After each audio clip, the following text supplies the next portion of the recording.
Hello everyone, welcome back to Smart Move Insider, a place where we talk about fitness, community, and making progress inside and outside the gym. I'm Sergiu, here with head coach Bart, and today we're going to talk about how to prepare for your first competition. I think there's a moment when everyone is thinking about this in your fitness career, let's say. How will it be for me to compete? But more often than not, it remains just a thought. So let's talk a bit about this first part. Why should you join a competition? Yeah, like you said, another question: why does it stay with a thought? You think for people, what's holding them back so much of just signing up?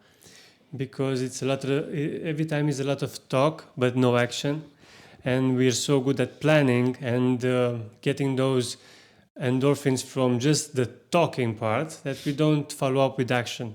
And a plan without an action is just a dream. Yeah. So that's because it's comfortable, let's say. Yeah, I think most people that are on the edge of should I compete, should I not compete, I have the feeling they make it bigger than it's supposed to be. Mm-hmm. Because when we're talking about signing up for a competition, we're not talking about you going straight to the CrossFit Games. We're just talking about the local competition. So don't make it bigger than it is. You're a bit out of your comfort zone. And the most heard answer, and you probably heard this one as well, is I'm not ready. Do you think you're ever ready? Is anybody ever 100% ready? I don't think you're ever ready for anything like this. I can associate it with opening a business. You let's say you see the need in the market. You imagine yourself being an entrepreneur and starting the business, but then before you start, all those questions come towards you, and you are overwhelmed. And then maybe you tell a friend, or maybe you tell the family, and they say, "Oh, but that's so dangerous." But then you lose your job, and maybe you don't make the money. You remember those days. Yeah. So they overfill you with their anxiety. So I think it's pretty similar if you would tell your parents, "I'm thinking of going to a competition." You will not find support, and all those thoughts are gonna come towards you. I think you should just, like also with the business, you need to decide that you want to do it and then just jump in and figure it out as you go. It's never as bad as you think it's going to be. And in the thing of competition, also in business, there are always people that been there already. Just ask them some questions. It's not the doubts that you have in your head. You're making them bigger than they're supposed to be. You can start off small.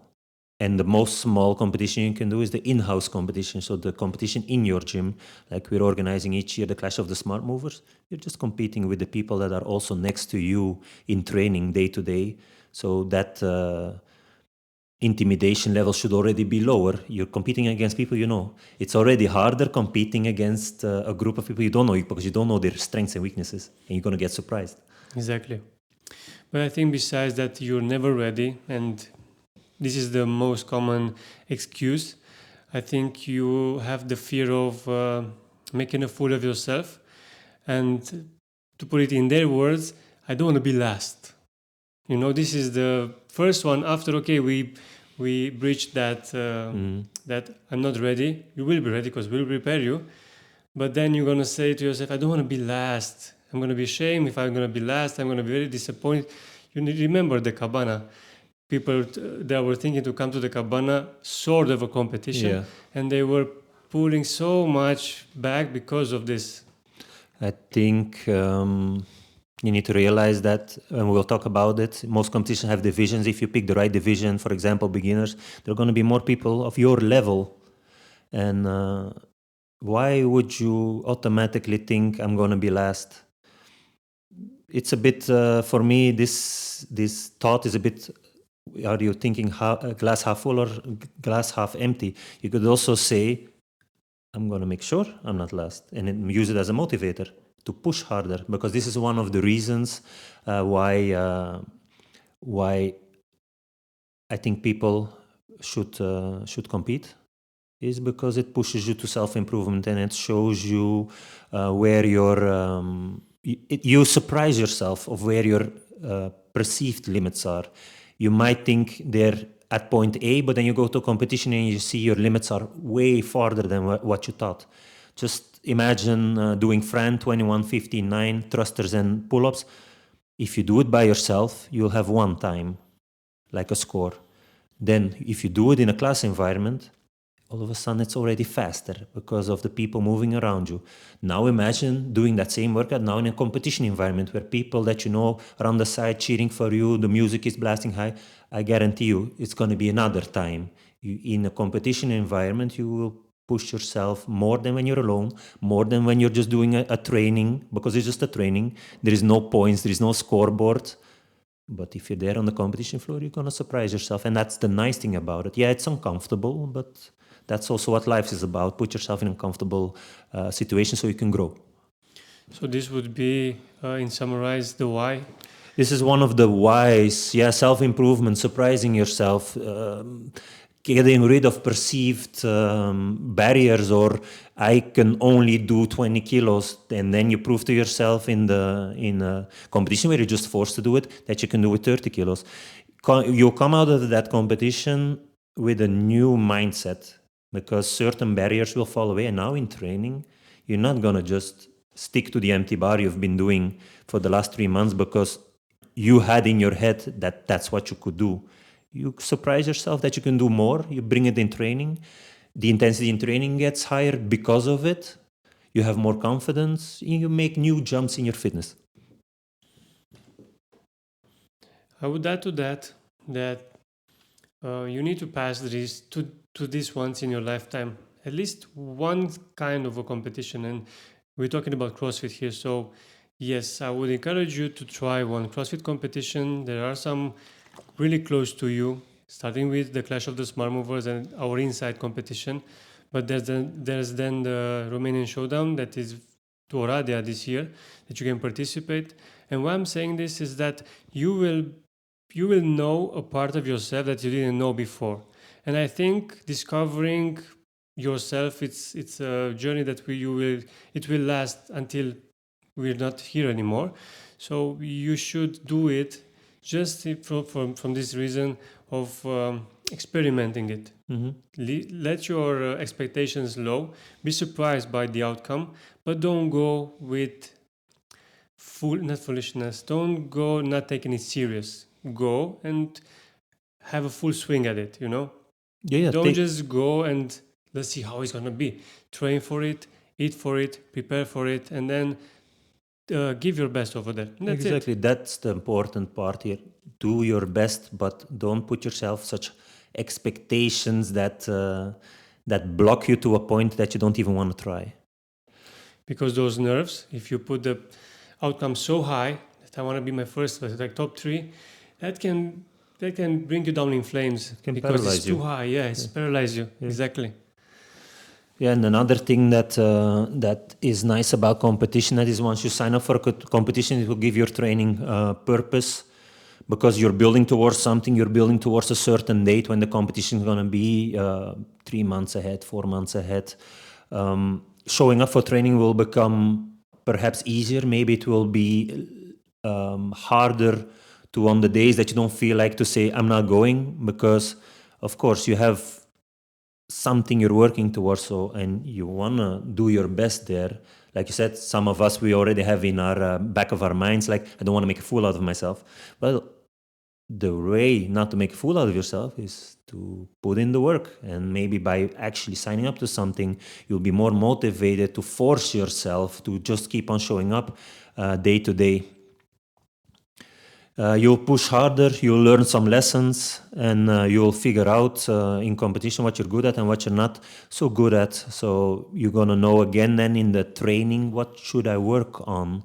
Like, you'll come out of there with some answers, like, what am I good at? What am I not so good at? So you'll give your training purpose, because you're going to come back knowing, like, my toaster bar not so smooth. Maybe on the days that I see in the program toaster bar, I'm going to take it a bit more serious. Yeah, but now that you talk about it, this is the third excuse I hear. Skills? Yeah, skills. Or I'm not as strong. So this might be fuel for someone, because they will try to acquire that skill or lift that weight. But for some, it's just an obstacle. They look at it as I'm not that good. I don't have that amount of skill to do that skill. I think anybody that says that, they should sign up for the beginners category. It's accessible, and these excuses don't count over there because the skill is kept low to keep it accessible. The bar weights are also not heavy. It's more about cardio and capacity over there. So it's an entry level to get into a competition. And I know some people that told me these things, but their ego is too big and they only want to participate when it's at the highest category, and that's their problem. They need to lower the ego, go to intermediate or go to beginners, and they can compete if they want, and they would do well there. And then instead of postponing competition till you're good enough for RX, you just go to competition, get the experience of what competing is, also with the nerves, with the preparation, with how everything happens over there. And meanwhile, in training, train with purpose and work your way up to those higher categories if that's where you want to end up. Exactly. Okay, so now that we talked about the why and the motivation behind competing, let's imagine that we already signed up for a competition. What's next? Yeah, Where to start? Preparation. So I think the ideal preparation would be at least, let's say, I think a good average would be that you're putting a little bit more focus into your training, 8 to 12 weeks, so like 2 to 3 months, let's say 3 months before the competition. And what do I mean with that is that imagine you're at this point in the gym purely for fitness purpose. I just want to stay in shape. I want to be good. I don't want to suck at life like we sometimes jokingly say. Then we advise everybody, try to get in 3 times a week. You can achieve a lot from a pure fitness point of view by every week 3 times without skipping, like regularity. But if you want to be competing, then that 3-month period might be a good moment to do more than you do now, because now we're training for competition. So I would start pushing it up more towards 5 times a week. That's why we're calling it the preparation of the competition. You're doing a little bit more volume than you're used to, and you're starting to go into the classes with purpose, knowing, okay, here I'm good at. For example, I'm strong at lifting. I'm going to try to maintain that. But in this period, I'm going to put my focus a little bit more to get my double unders, get my toes bar a bit more smooth. Maybe my cardio isn't my strong point, so I'm going to make sure for these 3 months, every Wednesday I'm in the endurance class, and if there is a longer Metcon, I'll be sure on another day to pinpoint that class to go to. So it's a bit of a block where not that you're going to solve all the holes in your game, but you're going to try to minimize them as good as you can. And of course, if I do multiple competitions, if every time in blocks of 3 months I'm focusing on weaknesses, the weaknesses get better and better. Mm-hmm. So that's where I would start, like, okay, let's see where you're at now. Maybe training volume is low. Let's see if you can go higher. Maybe you're already training 5 times a week. Let's see your weaknesses, and let's think actively a little bit on Fridays. We usually post what's coming the next week. Let's think a bit actively what classes benefit you more than others. It's something you can talk to the coach about. Mm-hmm. So basically what you're saying here is you need to do a sort of assessment. Yeah. You yourself or with the coach. Yeah. I would advise to go with the coach, because the coach will always have the outside view, and we're not so objective. We're sometimes too much subjective, and we see just what's in our face. We don't see from above. So this and restructuring of the purpose. You're not just training because you want to be more fit. You have this purpose. So you are saying that you need to come more often and with much more intention. Yeah, in like your trainings. Think a little bit for you. What is it that you're gonna need that's gonna benefit you at the competition? This is what you're gonna talk to your coach about. Maybe he's gonna say, I've seen in your history that for the last months you always come Tuesday, Thursday to the weightlifting class, but you're already strong enough for the category you will go in. Let's tone down the weightlifting a bit more and spend your time on Tuesday, Thursday to do a Metcon and to work a bit the skills and work a bit the cardio, for example. Maybe it's the other way around. Maybe you're always doing cardio and you know you need more strength, and it's okay, let's try Wednesday, it's always lifting, Tuesday, Thursday, try to get off those 3 days, try to pinpoint those classes.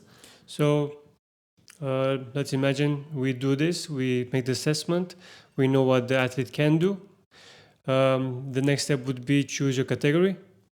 One thing that I would still mention is that to be careful with volume. If you're somebody that trains 2 or 3 times a week, you can't just jump to 5 times a week, because why?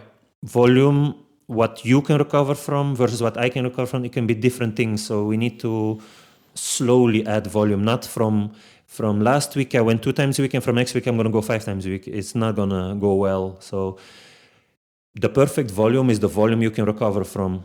And for example, in running, they would add 10% a week, but it's the same principle. You don't add 100%. You don't directly go double. You from week to week you add a little bit. So if I would, in this example, pull it to the classes, maybe this week I went 3 times. For a couple of weeks, I will try to get 4 times. Not next week 4, then the week after 5. No, a couple of weeks 4 times. See how the body reacts. Make sure you sleep enough. Feel a little bit out your body. Maybe you need to train 2 days, take a day rest 2 days. Maybe you try 3, take a day rest 1 day, play around a bit with it. And then when you're starting to feel, okay, I've done 3 days for a period, I've done 4 days for a period, I'm okay. Let's try 5, see how you feel. It can then also be like, oh, some days don't go 100%, some days hold a little, push hard, to play a bit around also with the intensity until you get your body used to the volume that you're looking for. So to be very careful with that. Okay, volume, I think it's a great, has a great importance. I don't want to move forward. I want to stick here a bit more. And I would ask you, what do you think? Let's see, not, what do you think? If you would have, besides classes, a chance to train even more, for example, you have open gym, would you encourage taking double classes? Would you encourage training 2 times a day? How would your approach be here? Depends. Well, we don't have open gym to begin with, but doesn't mean you can't do anything extra, like zone 2 running, cycling, for example. But again, it depends from person to person. But I think if you want to be your fittest self, 20 trainings a month is a minimum. But depending on the person, 30 plus might be overkill. It depends. Maybe for you, you're still making progress, and progress is measurable. We see it on if you constantly use Wodify, we can see it on, is the strength still going up? How are you feeling? Are the Metcon times suffering? So it's measurable. Maybe some will still keep making progress with 36 trainings a month, but others might start declining. So it's a little bit of a self-experiment. But I would say, ideally, I would like a competitor to train 20 times and maybe maximum 30 times. And 30 times, that means that some days might be a double. Okay, so let's not overcomplicate things. We were speaking about your first competition. Yeah. So indeed, maybe 2 times a day would be not advised. That's advanced, at the first. so that's more advanced. So if we keep the subject as the first competition, I would go maximum 5 days a week. Okay. Maximum, even 4 days a week, but maximum 5 days a week. So you have 2 full rest days. Because for your first competition, it's about getting the first experience. It's maybe also about, for the first time in a long while, going from 3 to 4 or from 3 to 5 trainings to see how that is and to see what that does to you, to your performance and your body. So doubles, indeed, it's more of an advanced thing, and that's maybe way down the line, if even needed. Yeah, I get it. I was trying to talk about overtraining because that's a real thing. Even if you're a beginner, even if you're advanced, you can get overtraining. You can overtrain with 3 times a week also, depending on if you under-recover, because a lot of trainers say it doesn't exist overtraining, only under-recovering. Yeah, it's so if you sleep 4 hours a night, you can get overtrained with 3 trainings a week. That's why I said, be careful. Don't just go from 3 1 week to 5 the other because you signed up for a competition. But people don't know, when you say be careful, what should they be careful of? What is overtraining? Yeah, what do you mean by be careful? Be careful of what? of how I putting feel. too much stress on your body too soon. So you need to slowly add volume and slowly add stress. You cannot double the stress in 1 week. But what do I feel? What should I You see? you will your performance is gonna go down. You're gonna start sleeping bad. You're gonna be in a bad mood. You're not gonna feel like training. You're gonna be tired. These are signs of overtraining, Okay, and this so is only because you expected from your body too much too soon. And going from 3 to 5 trainings is almost doubling the amount of trainings your body's used to. It can have an effect. So be patient. If you do more, you do it in slow steps over weeks. And then every time listen to your body and make sure that whatever helps to recover, that's on point, so that would not be a factor. In case you cannot do the things you're supposed to do for recovery, get enough sleep, get enough quality food, you cannot add the training, and you're going to have to stick to what you can handle, what your body can handle with the recovery you give it. Because then the other thing I was thinking about is, it's not because you don't have time for 5 trainings in the gym that you can't progress. You could also do what I'm doing now. You can go 3 or 4 times in the gym, and on your day away from the gym, you can do cycling or you can do running, and it can still improve your endurance and it can still benefit. Or in the worst case scenario, I just don't have time for more than 3, doesn't mean you couldn't compete. You're just gonna have to be very focused on what trainings you do and make sure they're quality trainings. Don't go to a training of, if I'm strong, I'm not going to go to the weightlifting class. I have only 3 hours a week. So pick, again, prioritize the things that you need then. yeah, that's a good point. And put them with full intensity, and then fully recover the days after. If you only have 3 times a week and you're preparing for a competition, you cannot say, I'm going to go 70% today. Try to get most out of those 3 hours, and you can still get in a pretty good shape. True. I heard something really nice these days about the overtraining subject, and this is also related to time spent in the gym. They were saying, I think it was Dorian Yates that said that if time spent in the gym equaled me being Mr. Olympia, I would have lived, sleep, do everything in the gym. But it's not. It's just a muscle under tension time. So this goes also to the CrossFit. If you prepare for a competition and you think I need to stay 2, 3, 4 hours, 5 hours in the gym, let's say with a break in between, would this equal success? And the answer was no, because you can go into the overtraining too much. And just imagine they were giving a chef's opinion. For example, if a chef prepares your food in 1 hour, maybe if he puts 2 hours, he's going to make the best meal ever. But if you put 4 hours, put him to do 4 hours the same food, will you notice the difference? Even go further, go 6 hours. I think it's very minimum that you can feel the 2 hours versus 6 hours. So it's not that much the time spent in the gym, but the time you are actually putting and the intention behind it. And this I think was a great thing for me, because when I train, I'm trying to give it all. I'm not losing my attention in everything. I'm just going in that hour. He was famous for like 45, 60-minute sessions, no? Yeah. Yeah, he was training crazy short, and he was having so much success over it. Yeah. Yeah, volume isn't always the solution. Okay, so let's move forward a bit. I wanted to talk about the competition class. So just for people to be aware of it. We have a competition class that meets now, doesn't matter the days because it might change. It meets 2 times a week for an hour at Berrerie. This is outside schedule, right? Outside the schedule at 7 o'clock with Coach Max. And these are all guys that signed up for a particular competition, and they get some extra work in those classes, talk competition strategy, improve movement, and work a bit on the weaknesses.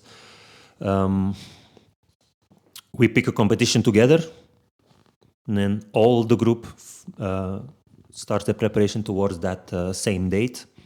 They're preparing for the Romanian showdown, end of July somewhere.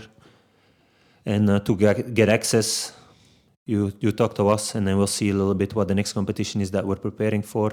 The goal is not just to sign up for any random competition. It's also a little bit of a group thing. Like, we're preparing for the same thing, not every individual. One goes to Serbia, one goes to Hungary to a competition, one goes to Belgium. The goal is to do a little bit also of a community team building type of thing. Like, we're preparing for the same thing, because it also makes the programming make sense, because these guys have started with a 2-month strength cycle, and now they into their getting closer to competition into a more skills slash Metcon programming focus. So that's going to end up into a taper where the volume goes down, so they're fresh for competition. So that's why it's important that everybody works towards the same end date, because otherwise the programming makes zero sense. One has competition 2 months later, one has competition next week. No, the entire group towards the same goal. Afterwards we deload a bit, and then we see again what the next potential competition is and how much time we have to build towards it. That's nice. So these guys, they use just like everybody else. They have these 2 classes, but they use the weightlifting classes, the endurance classes, and the regular classes to work on their general fitness and work on their weaknesses. So again, with smart choices left and right to work towards that competition. So 2 times a week, a little bit more with all the other competitors, but for the rest of the week, they're just picking the classes that we have in the schedule and improve their fitness like that. Because you could also say the ideal scenario maybe is, from an individualized point of view, is that you're purely in an open gym setting, only working on what works for you. But seeing that this is not a possibility at us, we're using the group classes and those 2 extra classes to get as good of a competition prep as possible. Because of course, if I write a personalized program for you and your weaknesses in personal training, or if you have one and you train by yourself, you can make a different type of progress very specific to you. So it's still group focused, but we do what we can to individualize it towards people's issues. And take me through a random session with these competitors. How much does it last? And what happens over there exactly? It takes an hour or just a little bit more. And depending on the focus, we just did a strength focus. So they were squatting a lot. Every 2 sessions squatting, 1 session was deadlift. And so they would do a lot of back squats, front squats, deadlifts, presses, bench presses, just to get general strength up for a while. That strength cycle was purely lifting, just to focus on that one thing to get a bit of a strength base. And then they would get their cardio in other places. Now we're in a cycle where they will do EMOMs with every minute on the minute, 12 toes to bars, or a scaled option, depending on the division they're in, combined with other stuff. Or they will do a Metcon with air bike and thrusters. And so now we're more into a Metcon type of phase with barbell work and high heart rates, and take a little bit of the strength and start building the cardio and do some barbell cycling and work on some skills and double unders and stuff like that. So usually now in these sessions these days, they have like at least 2 Metcons, short Metcons in that hour. They warm up, they do a Metcon, sometimes it's skill related, then they do another Metcon with weights, maybe they still have a short finisher, but usually an hour and 10 minutes they're done. But usually in an hour they manage. Sounds like fun. It's volume, it's more volume than what they get in class from a Metcon point of view. But yeah, that's just the phase we're in. The closer to competition, the volume goes up, and then we pull the volume down, and the intensity stays high, so the fitness stays there, but without them being tired for actually competing. Mm-hmm. So it's a little bit of a play around with that. That's usually what happens in the competition class strength phase. Metcon skill phase, volume down, compete. Cool. If we have the time for it, of course. If you have like 3-4 months, then you can do that. So this all goes into preparation. Yeah, this is how What you we prepare. talked so far is preparation. Yeah. How often to train, what options you have, where to train, competition class, weightlifting, endurance, regular class, outside class, a run, a cycle, like many options to get training volume in and push your fitness up. Okay. I would add to this the recovery methods. Because training is one, but you also, like you said earlier, you need to have your recovery under control. So I know there's the big three: food, sleep, and hydration. Mm-hmm. How can you improve these three and also maintaining your lifestyle as how you know it? What I'm referring to this is I still have a social life, I still have family, I still have a job. So how can I get a bit more to each one of them for me to give my best in the trainings, because the trainings will take a toll on you. Mm-hmm. I think an important thing, in my opinion, is that you shouldn't be in competition training all year long. That's where it starts. So you can already talk to your wife and say, in the next 2 months or 3 months, I'm going to be a bit more in training than I'm used to. It will be also acceptable for her to know it, that it's not going to be for 12 months. Also for you, it's mentally easier to know, I'm going to push myself a little bit in this period because I'm working towards, I don't know, July. So it helps. It's not forever. Mm-hmm. And yeah, your sleep, that highly depends on you. Huh? Like, can you go to bed earlier? Do you have small kids? Can you sleep through the night? Ideally, we would sleep 7 to 9 hours. So it's sleep for me, it's king of recovery. So if there is anything to prioritize for recovery, would be that one if you can. So I don't know. Depends. I need like a personal story to hear a little bit what the problem is. Why you're not sleeping? Why you're only sleeping 5 hours? What's the real reason behind it? I don't know. It depends. Mm-hmm. But yeah, the goal should be 7 to 9 hours if you can. Because it does make a big difference. If you go from 5 to 7 on a regular basis, you're going to feel much fresher to put in the effort for training and be mentally also fresher to do your job during the day. True. And about eating? The nutrition, I think we need to then realize that now we're not eating for summer body. That's We're a good eating point. to fuel our trainings and to recover between trainings. So, as we talked in other episodes, is if I want to see my abs, I'm going to be in a caloric deficit because I'm trying to burn the fat, and I'm going to be high in protein because while I'm in a caloric deficit, I want to maintain as much muscle as I can. But if I'm going to prepare for competition, I would say be at least at maintenance calories, which means the calories at which your weight doesn't go up or down, or preferably maybe even a little bit above it, because now I'm eating to fuel my workouts, and then the carbs are gonna have to be higher, because usually when people are for the summer body, they lower their carbs, but carbs are fuel. So we're going to have to be a little bit higher in carbs. We're going to also have to get the protein moderate to high, maintain the muscle, recover the muscle, and fats will be moderate because it kind of helps for joint health, not to be too low in fats as well.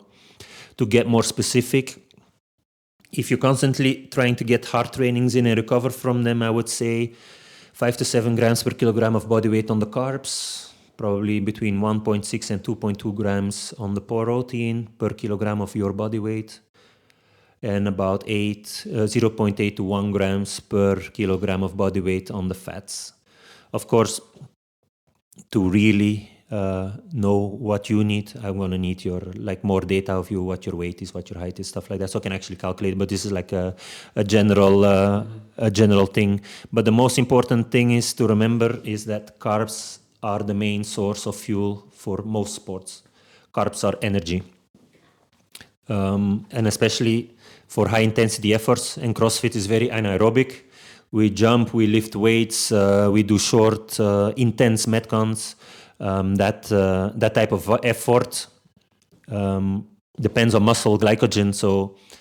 And glycogen stores get filled by eating carbs. So it's going to be important to keep that in mind, because if you don't fuel yourself with enough carbs, you're going to have like dips during your training, or the recovery between exercises or sets is going to suffer. So it's important to fuel yourself.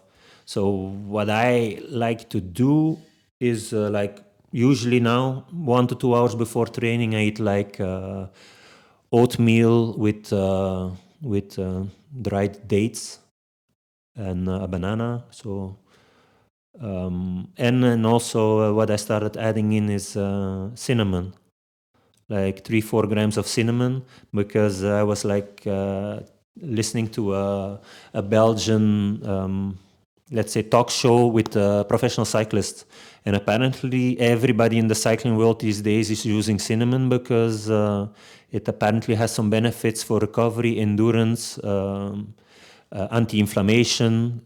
So everybody's putting it in. You barely taste it, so I put it in. If it helps, it helps. It's also cheap, so if it helps, it helps. And then the other thing that's popular is a beetroot shots. That's also something I'm playing around with now. Ever heard of beetroot shots? No. So beetroot shots are considered like natural doping. It helps your endurance. And I saw... I don't even know what's beetroot in Romanian. Rodie? Is that rodie? Rodie. Like some red thing. It's like red. Rodie or rodie, I think it's called in Romanian. But I know it's red, it's sfeclă or ridiche, or rodie. Rodie, I think it's rodie. Rodie. I'm not sure, but anyway, a couple of years ago, I heard about it already because I saw like an experiment on Belgian TV where they took 2 groups of cyclists and they trained them for 6 weeks. And one group, they got daily beetroot juice, and the other one didn't. For the rest, the training was the same. Before the experiment, they did a test of X amount of time, I think 30 minutes maximum distance cycling. Mm-hmm. And then they did a test after. And guess what? The guys with the beetroot juice doping, they cycled 20% farther. That's interesting. So it's definitely something to research for people that are interested in stuff like that, to see what the benefits are of cinnamon and beetroot. But it can't hurt to try stuff out like this. And what do you say about hydration? There's a fad now that everybody's drinking a lot of electrolytes. Yeah, everybody drinks electrolytes Me from too. the pharmacy. Not from the pharmacy, but I order them from where I order my protein. How much water should you drink if you compete? Should you drink more water than usual? Should you use more electrolytes drinks? What is the general rule for health? 2 to 3 liters of water, no? Yeah. I don't necessarily drink more water, but I do add electrolytes to my water before I train and also during. Because, hydrated muscles, it's important to get the best performance out of it. If you dehydrate it, then your performance dips. So, I think it's important to look into it. Mm-hmm. But I would definitely add it. It's definitely a plus. Okay, so sleep. Get as much sleep as possible, 7 to 9 hours. Hopefully you can. Yeah. And then nutrition, you should eat more carbs than usual because you need to fuel up. Yeah, and for those that are afraid of gaining weight, it's maintenance level or a slight surplus in calories. If you're gaining weight, maybe you're too high, but so make sure if you do it to know what type, how much you need. And what you can also do is, because I had also a girl in my competition group that is afraid of losing abs. What you can do is you can fuel up with more carbs around the training before and after, and then the breakfast then don't have any carbs, like to compensate a bit. But at least to get enough carbs in before the training, so you come in energized to the training, not that you're depleted. So you can play around with that as well. If you're not fully convinced from an aesthetic point of view, you're afraid in 2-3 months you might gain a little bit of fat because you're in a surplus, then stay at maintenance, but fuel more around the workouts. But honestly, me personally, I would go in a surplus and say these 3 months are for performance, not for aesthetics. I'm not trying to get fat. Maybe I gain a little bit of weight, but not a lot, and I will just fuel my workouts. Cool. So these 3 plus the hydration part, which you encourage, taking some electrolytes, but don't drink more water than you should. And what I would add to this is try to drink more water during the first part of the day and less as the night comes, because it will keep you up. You don't want to interrupt your sleep. Yeah. So don't try to do good making something bad. So let's move a bit forward, and let's imagine that we prepared for the competition. We had conquered the weak spot. We had the coach to guide us, and we took care about the recovery and the trainings, and we were very serious about it. The day of the competition comes. So when it finally shows up, how should you behave in the competition day? And here I would ask you, what do you do when the competition arrives? When you participated at Hyrox, what was your first part of the day? Competition. Competition What's day, my ritual on the competition day? I think it's important to, of course, to go in with a plan, because it helps with the nerves if you have a plan. But then it depends. Do I know the workouts in advance? In Hyrox, yeah, I know it, but maybe in the CrossFit competition, I don't know it. So it depends a little bit. But yeah, on competition day, don't change anything that you usually don't do. So don't start changing the food, because your stomach might get upset. So whatever you want to try on competition day, from food point of view, try it in training first. So on competition day, the day starts with, okay, I had enough sleep. And I make sure that 2 hours before the competition, in my case, I like just the oats and the banana and the dried and then the cinnamon and stuff like that. So I have fuel. I drink my pre-workout 30 minutes before the start of the competition, and that's also the moment where I'm going to start warming up 30 minutes before. So in my what did I have in my pre-workout? It's electrolytes, to make sure that glycogen is also, and there are also carbs in, so make sure that I have enough glycogen. Stores are high. I had creatine, I have beta-alanine and caffeine. So 30 minutes before, so about 30 minutes later, it's going to start kicking in. So those that know beta-alanine, your face is going to start itching a little bit. Beta-alanine is to delay the fatigue in your muscles. So it helps a little bit delay fatigue. So which is always interesting, muscle fatigue, or to delay the muscle fatigue. So it helps a little bit. Even if it's just mental, then it's still helping. Warm up 30 minutes before. You don't want to over warm up because you're nervous. Just general warm up, raise the heartbeat, maybe some dynamic stretching, and then it depends what it is that you're going to do after. If it's a Metcon, maybe it's barbell movements, maybe some specific barbell movements, warm up to the weight you're going to use. And I would say ideally 5 or 10 minutes before you actually need to do 3, 2, 1, go, to already be done with your warm-up and let the nerves go down a bit. The heartbeat is down. You're ready. 5 to 10 minutes later to start. So not start warming up an hour in advance. You're just making yourself tired. You're losing energy for nothing. You're making yourself nervous. Mm-hmm.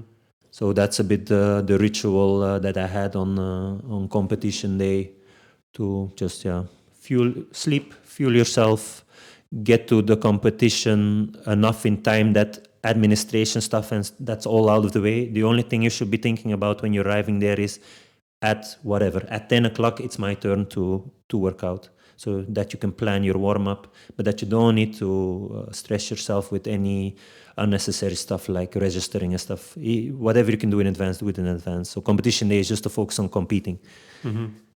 Yeah, and prepare yourself, especially for a CrossFit competition. It depends if it's another city, but pack your bag, like your gear. For a CrossFit competition, I would take weightlifting shoes, CrossFit shoes, jump rope. If you use them and you're comfortable using them in training, knee sleeves and wrist wraps, and a belt. So that would be the gear. And for the rest, take some snacks for in between. Make sure that you have stuff like bananas, dried fruit, maybe some Ovas bars, things that fast digest, maybe even gummy bears, the Haribo type. It digests fast, but test it out again in training. Don't test it the first time there. You need to know in advance if that upsets your stomach or not. And then take the stuff that you know, it's fast digesting, gives me energy, you can use it there. And buy yourself a bag of electrolytes to pour in your water. That's what I would put in my bag as I go to competition, especially with multiple events as a CrossFit competition. Sounds good. I would do pretty much the same. Because a couple of years ago you went to the Romanian Showdown, right? It wasn't Romanian Showdown back then. It was the Ultimate Championship, if I remember right. Okay. It was done by another organizer. It was the biggest at that moment. It was nice. For example, Laza Djukic was one of the participants over there. Yeah. It was nice. I want to say about the warm-up. I looked to enter the competition a bit sweaty. Yeah. That was my only purpose. I tried to lift a bit of weight. I was seeing the other athletes lifting. It was my first competition in CrossFit, the second. And I could see what others do with coaches, and I did the same. But I swear I couldn't feel the weights. That was because of my nerves. Yeah. So I was trying to lift. I was lifting more than I was usually and didn't feel it. So that also takes me to the first event that I wasn't paying attention of my breathing and of my rhythm when I was doing the exercise, and I was close to failure, like I was close to being too exhausted. So then in the middle of the workout, I calmed down and I understood that I need to breathe, I need to rest. I'm not going to go unbroken like the athletes in the games, because previous to that, I was looking to competitions, how do these guys approach the workouts, but they are all the time, they are going almost unbroken. Yeah, but you need to know a little bit your own strengths and figure that out in training. On an overhead squat, at this weight, what is a manageable thing for me to do? If I do 10 unbroken, I might not get 2 more in the next set, so how shall I split it? Because I think, especially for people on their first competition, that's what I would emphasize on. Within the competition, stick to your own plan. You're going to have people around you that are going to start sprinting at 3, 2, 1, go, and not always with good reason, because some of them will blow up and some of them actually have the fitness to do that, but you don't know what their strengths and weaknesses are. So stick to your own plan and trust that some of them, you're going to catch them later into the Metcon. Yeah. And I remember I had a pretty poor sleep the night before because of the nerves again. And my first workout was at 11. So I usually fast. I don't eat until 2, 3 p.m. So guess what? I didn't eat before, because if I eat, I tried it and I felt worse. Because you're not used to eating then. Yeah. I went into the first workout not eating anything, and I felt good. Didn't cramp, didn't feel anything. After I know I ate everything I could get my hands on, and the next event was at 3. After the first event. Yeah, after the first then event. You ate. Yeah. At 3 we had the second one, and then at 6 we had the last one. And I just ate what I used to normally eat. Though I must admit I ate some sweets So chocolate, Snickers, I like Mars. Hey, Those things. Matt Fraser, Snickers Yeah. bars during the games. He's famous for it. Yeah, it was doing good for me, and I didn't. I'm not used to eating too much, and I was seeing other people bigger than me. Of course, they're like 90 kilos. They were constantly eating like a lot of carbs and protein. Yeah. I just went on my own way. I ate once, and I had the other two workouts, and then I ate it in the evening the second time. But yeah, it passed, and I felt good, and I encourage everybody to do the same. Don't look left and right. It's like when you're training. Don't look at the guy next to you going crazy. Just follow your own steps. Just be careful at your own breathing and your own heartbeat. But I'm not referring to look at your watch, and if you're 180, you should stop. No. Competition is competition. Let the watch away. You just go and feel your breath and feel your energy levels. And then hope for the best. And you just need to be satisfied with your performance. At the end of the workout, end of the day, you shouldn't have the regret. I think I could have pushed faster, pushed more. But you always think that You after always it's think, done. After but it's done. But sometimes during, sometimes it's true that Some- you hold the back a bit. maybe. But yeah, you should not have that. And if you give it all, you're going to be satisfied. And then for your first competition, it's going to be a lot of lessons to be learned from that. What do you think about competition nerves? Because you said you had them also, no? Because I think this is a lot of times people's one of the reasons why they don't want to compete, because of the stress. Depends. I have my own relationship with the nerves. I used to fight in the kickboxing ring, and those nerves was not pleasant because it's a survival event. It's not. Somebody's gonna hit you on the face. Imagine doing a friend. Somebody just slaps you at every 30 seconds. One slap over the face, and you're exhausted. You want to stop. You're red. You're out of breath. Yeah. So it's a bit different. That's different, yeah. I You used to- don't play kickboxing. Yeah, you don't play. You're heard there to win, or don't step into the ring.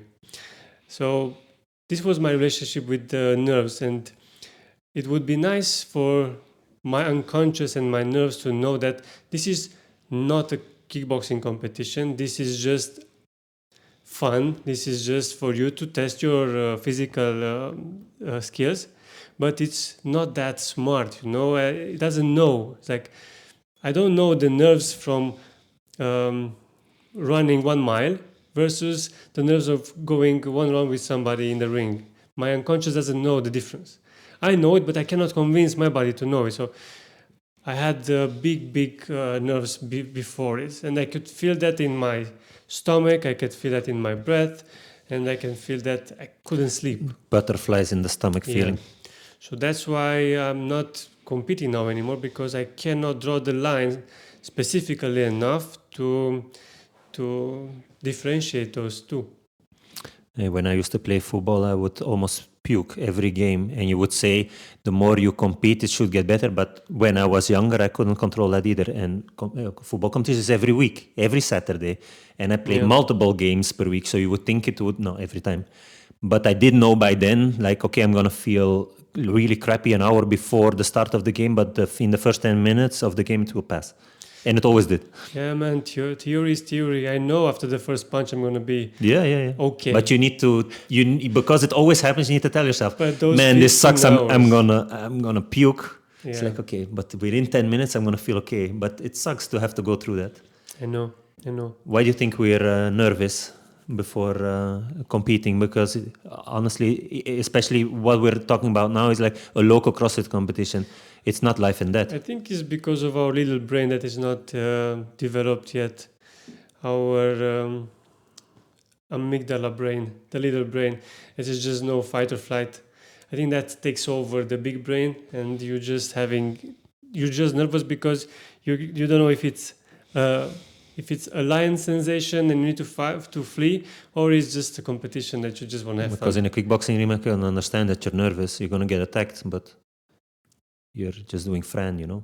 You can go only as fast as you can go. I don't know, In man. theory, it makes sense, but sometimes everybody's nervous. Sometimes I'm nervous when I'm starting a metcon next to my buddies. Of course, And I've also had it because we know that we set a certain goal. Yeah. That's why you're nervous, because of the self-expectation.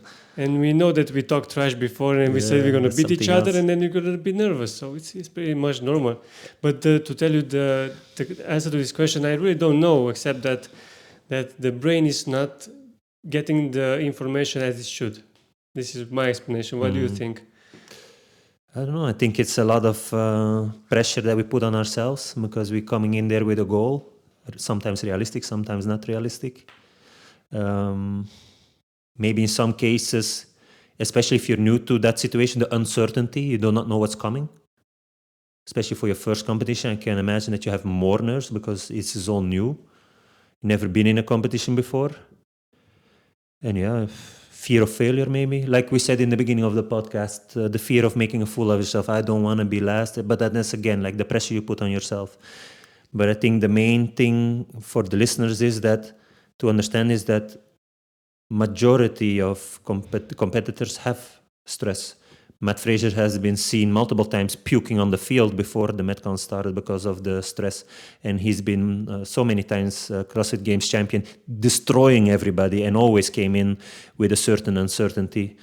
I guess we just need to try to anticipate knowing it's going to happen, accept that it's normal that it's going to happen, and try not to see it as a bad thing, but more as a, am I nervous? But you could also say, I'm excited, and see it more like I'm excited and this is my body's way to wake me the fuck up before I have to perform. And it's going to happen every time, and I just need to give it a place. Yes, this is what I was going to say more about this subject. Is okay, you have nerves, you know now why you have, because of so many things. But what you can do is to take the challenge and to prepare for it. And the best way to prepare for your nerves is through meditation, through anticipation, through making the event. So, for example, when we were fighting, but this is way after I finished fighting, of course, a lot of material coming towards the internet that back then we didn't have. So they were doing visualization. Yeah. As I remember Jon always doing that. Yeah, imagine your fight. So close your eyes, start breathing deeper, like going to a meditation, and then your coach or somebody else talks to you the events unfolding. You're entering the ring, you can feel the floor, it's a bit soft, it's bouncy, you see the other opponent, you see the rest of the crowd, it's going to feel your energy up, you feel your skin going goosebumps, but that's the good feeling, that means you're awake. So you start pumping yourself, and then you remember that you prepare for this all this time, you put your arms into the guard, and then so on and so on. And going to CrossFit, like the same, you prepare so much, you get to the bar, you touch the bar, you feel the same material, the metal, the cold metal, and you feel the weight, you know you lifted this, you know that you did this, nothing can surprise you anymore. It's going to be loved ones in the public, your known competitors next to you, and so on and so on. That's what I was going to bring up, like part of fighting the nerves will be also preparing yourself to go there. Like if you know all the hours you spent before you came to this point where you're actually competing, you know what you could do in training, you know you lifted this weight, you know your cardio is going to hold because you did all these training hours. So knowing that you're prepared is also a way to calm yourself down. That's also usually the things that I use for myself. I think I even told Paul just before the 3-2-1 go at the High Rocks, just trust your training. You know you're in shape. Just have to execute it now. Just trust that it's gonna hurt, but trust that your body will hold because we did it so many times in training. This is nothing new. The only difference is the environment.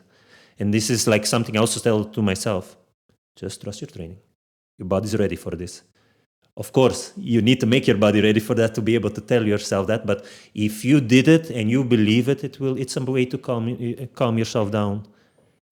And to your point about meditation, it's like some athletes use the box breathing. Like, what was it?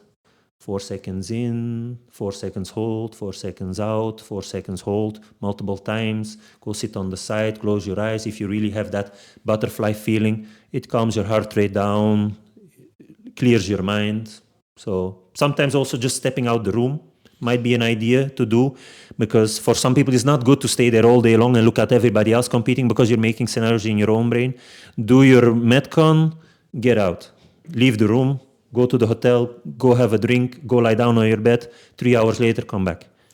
Imagine I heard about this breathing technique in 2012 was the first time. Oh, yeah? Yeah, 2012 I went to Holland and I told one of the fighters over there that I'm really nervous before a fight, and he said, dude, just try a breathing exercise. But it wasn't called box breathing. It was just do this and just close your eyes. And I did that before a fight, before some fights. But if you imagine you're going to do that and you're going to be fresh and you're going to not have to worry at all about it, no. It's just for the moment. In that moment, it calms you down. It balances everything inside you. So don't imagine that it's going to be magic, and then when you walk off the room or going to enter the ring or the competition floor, you're going to be zen. No, but at It's not least like it that. helps you not to be like I'm almost going to puke in the 30 minutes leading up to the... It's like, okay, at least let's not feel bad all the time. Like calm yourself down a little bit. It can drop really, really good. The heartbeat, the nervousness and stuff. So what about, we went through the entire competition. What is your ritual? I know that there is always like the after talk when all the guys after competition, they're all excited and you're going for the dinner when competition is over. What do you talk about then on the aftermath? Usually we're talking about how did it went, how everybody felt, if they are satisfied. The most important question, are you satisfied in how you performed? So each one of you should answer this in your own thought. And of course, when we were finishing the competition, we were going for a talk and we were answering this, the first question. Did I put everything on the floor or not? If your answer is yes, and then the second one would be, okay, where do you think there's that 1% that you could have done better? And then your mind... Strategy-wise could also be, right? Yeah. Maybe you have a wrong strategy or went out too hot. It's not necessarily, I have a weakness there and that's why. No. I'm talking about the so small things that 1% can make a big difference. So if you just ask yourself this question, your mind starts to analyze how you felt versus the plan in going to the competition and then how it went out over there. Yeah. And it finds little stuff. For example, I put my wrist wraps in this manner, but I think if I would have done that, it would have helped because the front rack was hurting my wrist. So for the future, I will not wrap them up so tight because... So this is the experience I'm talking. This is the 1%. Yeah. Saying that I'm going to do my double unders better for next one. No, this is not. This is just a weak point that we're trying to get better. Mm-hmm. So it's important to analyze a little bit your competition so you can come out with some lessons for the next time. Yeah, this is the most important. If you pass through an event or a competition without making a few notes of how you think you could do better, I think it's a lost event. Because you think you're going to remember, but you're not. Should probably write it down also. Even in talking, when you're talking out to somebody, to the group that participated, it's enough. Yeah. But if you are like if you keep it in yourself. If you are like me, you note it down, and then you know. Yeah. Usually I do with everything I would note that down, yeah. Yeah, so I know. That's what I did after the Hyrox. I analyzed what the plan was. And the good thing on the Hyrox was you get all the data of how long it took you to do any of the stations, and then you can analyze a bit. Where can I improve? Where did we lose time? Where did we make tactical mistakes? Where should we switch differently? So yeah, it's important to come out with a conclusion. Did you get from your people that were on the outside also something valuable? Like Does that help the guys on the outside looking at you compete? Because maybe what you feel versus what they see is different. It's 180 degrees different. Yeah. I depends on who's looking. If your gym buddy is looking and he just tries to help you, that's not big of a help. If your coach is on the side and he looks at you and he knows how you behave, usually without that weight, that's the advice you should search, not somebody in the crowd. Because I remember talking to those guys. Go that were looking faster! at me, and they were saying, "Why did you rest so much at the thrusters?" This is what they asked me. Imagine, I was like, dude, that was 70 kilos on the bar. I'm not used to moving that weight. But did I tell them this? No. I just tell them, man, I just needed rest, because Yeah, of course you need hold your energy, not get into that argument of it wouldn't go nowhere. it. Always looks easier from the outside. Huh? When we look at football, when you look at CrossFit games, it's so easy. Yeah. Even when they compete at the Open, you say, this is very nice. I saw the guys that were doing 300 reps. You will do 100. It's a bit tricky because the guys on the side have the tendency to be cheerleaders without thinking a little bit of strategy about your weaknesses, your strengths, and they're just shouting at you when you're almost half dead. Pick up the bar, go faster, go unbroken. Unfortunately, I wish it was that easy. No, here I think this is the coach. There's usually somewhere around you, and you should always have him into your eyesight, and because he knows you, and he will see you if you're turning red or Like, if you are slow slacking. down a bit. Yeah, he will. He will make a sign, slow down Yeah. a bit. Multiple times, multiple CrossFit athletes said that their coach did a lot for them, because they didn't went through the workout so good, and they felt down, but the coach was there and he knows that they could do way better in training. So it's just a matter of how they feel. So they shout it from the stands. You're just feeling it. You're not there. So you're just feeling that you're down, but you're not down. Pick up the bar and you go. And when some of them heard this is not just the cheer, yeah, go, you can go. No, it's not just this. It's somebody that has been with you for It's the last advice 6 with months. knowledge behind Yeah. it. I know you can do it, so just go. Like Shane and Tia Claire to me. Exactly. From the side. Those guys are symbiotic, you know. It's based on facts. It's based on what he saw in training. That's why he gives that advice, not just blind advice of keep going. Exactly. So let's talk a bit about, because we should wrap this up in a few minutes. Yeah. Let's talk about the after the competition, not after in that day, after the competition, the next days, you're probably going to feel like you're going to be hit by a truck. Everything's going to be in pain. Am I right? So muscles, joints, even your spirit might hurt. So the natural feeling is to lie down and not do anything, because you think recovery is just sleeping and staying all day. But I don't think this is appropriate. Would you agree? To just do nothing? No, Yeah. no, I wouldn't advise it. Maybe the day after that you're not in the gym, I can get it. But I think the minimum you should do is go for a long walk, get a bit of blood flow or a light cycle or something like that. It depends a little bit, but I would say the week after the competition, see it as a deload. Don't see it as a normal training week. You couldn't maybe first 2 days keep it easy, just body weights on your own, a jog, a cycle, a walk, some stretching. When you come back to the gym, don't start competing. Just see it as I'm just here to have some fun for those first days, and then week after you can start picking up the thing again. Give your body a little bit of time to recover, because I'm pretty sure most of us were not used to doing 6 workouts in 2 days, so it's gonna be a little bit of a shock for your body. So the week after is just to move a bit and to have some fun and to let the body recover, maybe sleep more, maybe take an extra rest day. Don't come in every day. But if you come in, don't treat it like a normal training day. You're here just to do 60-70%. Move a bit. I would encourage them in the first day just to walk around. Just get 1 hour to 2 hours of walking, and it's enough, trust me. Yeah.